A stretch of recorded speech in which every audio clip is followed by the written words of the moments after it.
সেতুর দুটি পিলার তৈরি না করেই চলে গেছে ঠিকাদার। নির্মাণ হয়নি সংযোগ সড়কও। এই কারণে নওগাঁয় মহাদেবপুর উপজেলায় আত্রাই নদীর দুটি ব্রিজ চালুই করা যায়নি। দ্রুত সেতু চালুর আশ্বাস স্থানীয় জনপ্রতিনিধির। নওগাঁ থেকে তৌহিদ ইসলামের রিপোর্ট।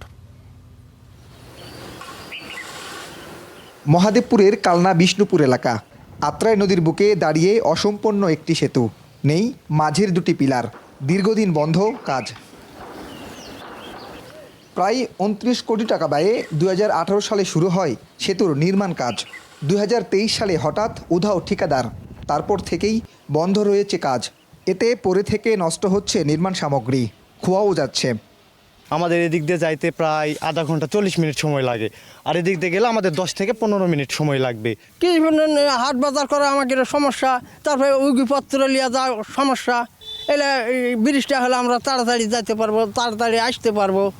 মহাদেবপুরের শিবগঞ্জ গোপীনাথপুর এলাকায় আত্রাই নদীতে ৩০ কোটি টাকা ব্যয়ে আরেকটি সেতুর নির্মাণ কাজ শেষ হয়েছে। তবে ১.৫ বছরেও হয়নি সংযোগ সড়ক, তাই কাজে আসছে না সেতুটি। স্বপ্নের সেতু আমাদেরকে স্বপ্ন দেখায় সরকার মনে করেন যে চলে গেছে।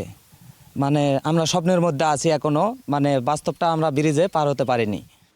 সেতু দুটি দেখভালের দায়িত্বে স্থানীয় সরকার প্রকৌশল অধিদপ্তর। নির্বাহী প্রকৌশলীর দাবি, ঠিকাদারের মৃত্যুর কারণে বিষ্ণুপুর এলাকার সেতুর কাজ থমকে আছে। ৫-৬ মাস আগে সংশ্লিষ্ট ঠিকাদার মারা গেছে নাকি, মারা যাওয়ার পরে কাজটা কিছুদিন বন্ধ ছিল।